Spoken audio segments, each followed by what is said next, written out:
Hello. This is my fourth video. I recorded the third one where it was too long, and while I was replaying it, for some reason, really got stuck. And so yeah. So now I'm making the third or fourth one again. And to be honest, I actually forgot most of what I talked about, what I was discussing in general before. But um, oh well, I have no idea what just. Okay, something happened in my computer. Let's just say, no. Okay. No, I don't want to install it right now. I said no. No thanks. Oui, non. Why is this in French? Oh god. Okay. Uh, no. Wait. Alright. What was I? Yeah.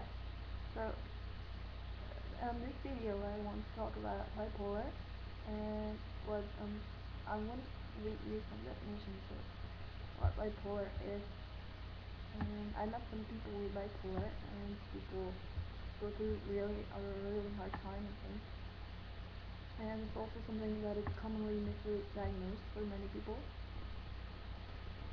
And it's something very popular right now. So a lot of people say that they have bipolar even when they don't have bipolar. And I believe I skipped it like last time in the last video. I was too caught up talking because it was very late and I was feeling a bit tired. And just in case you want to ask, I actually did get this information from online, so you can Google it yourself, or if you want to, which is better, you can talk to a professional and ask them about bipolar, or in case you think that you might have bipolar, you can also do that as well. Bipolar disorder, which is also known as manic depression, it causes serious shifts in mood and energy, and thinking and behavior from the heights of mania on one extreme to the lows of depression on the other. More than just deflating good or bad moods, the cycles of bipolar disorder last for days, weeks, or months. And unlike ordinary mood swings, the mood changes of bipolar disorder are so intense that they interfere with your ability to function. During a manic episode, a person might impulsively quit a job, they might charge up huge amounts on credit cards, or they may feel rested after sleeping just 2 hours. During a depressive episode, the same person might be too tired to get out of bed and full of self-loathing or hopelessness over being unemployed and in debt.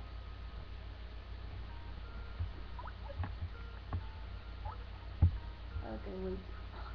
What do I get? People. Okay. God. Okay, so during a manic episode, a person might impulsively. Oh, it is really calling. Okay, here's. Oh, stop calling me. Stop calling me, please. Thank you. Wait, guys, I have to.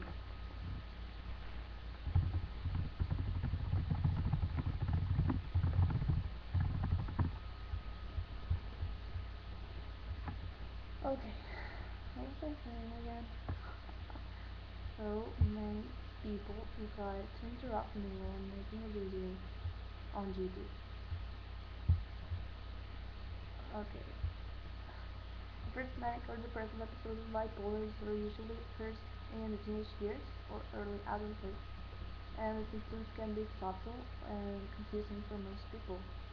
So many people with bipolar are overlooked or are misdiagnosed, which results in unnecessary suffering for them, which means that they they are misdiagnosed. They might be told that they have depression, or might be told they have something else like schizophrenia, or might be told anything, and they are not told the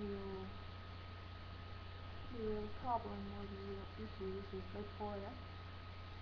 And actually, it might take years for some people to get diagnosed because the medications react differently with different bodies and different genetics of people.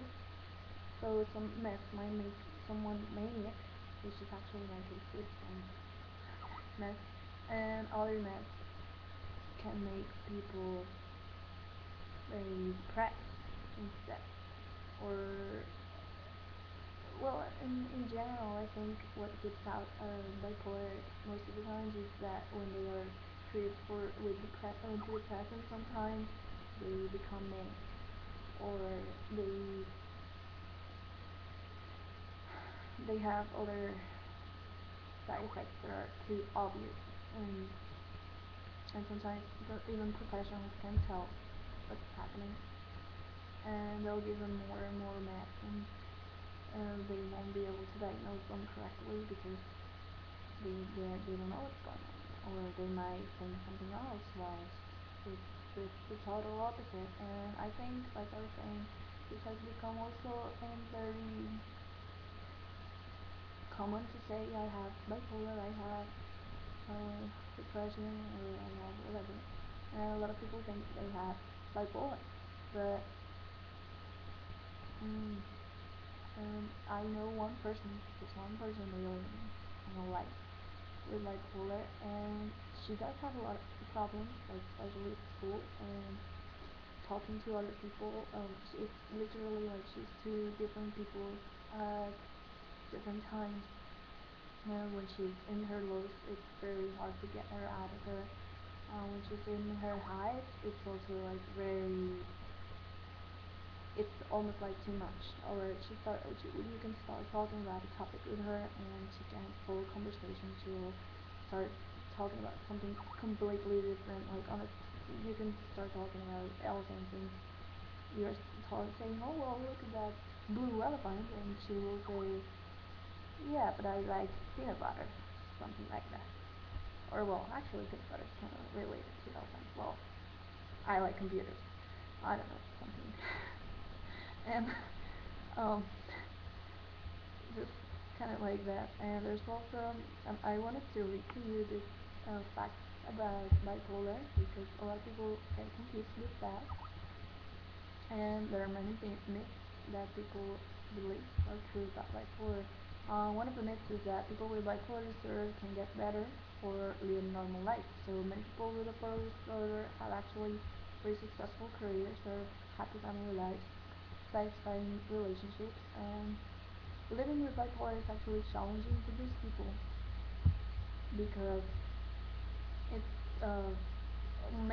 some of them still need the medication, others might not need it but still have trouble dealing with it, and maybe psychotherapy can help them. There's also people with bipolar. This is a myth. People with bipolar disorder swing back and forth between mania and depression. The true fact is some people alternate between extreme episodes of mania and depression, but most are depressed more often than they are manic. So mania may also be mild, and go unrecognized for a while. People with bipolar disorder can also go for long stretches without any symptoms at all, and then develop them later on. Another myth is that bipolar disorder only affects mood. The fact is that bipolar disorder affects energy level, judgment, memory, concentration, appetite, sleep patterns, sex drive, and self-esteem.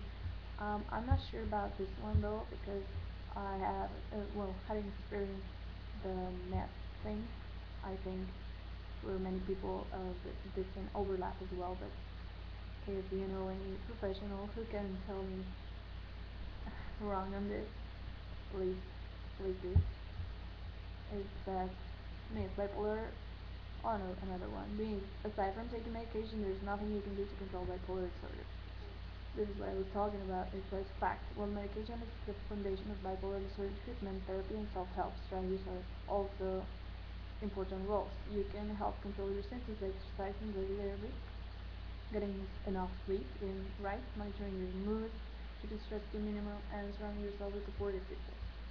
Now, um, this is funny because, like I was saying, I was diagnosed with major depression, but they never truly told me my real life diagnosis, I guess.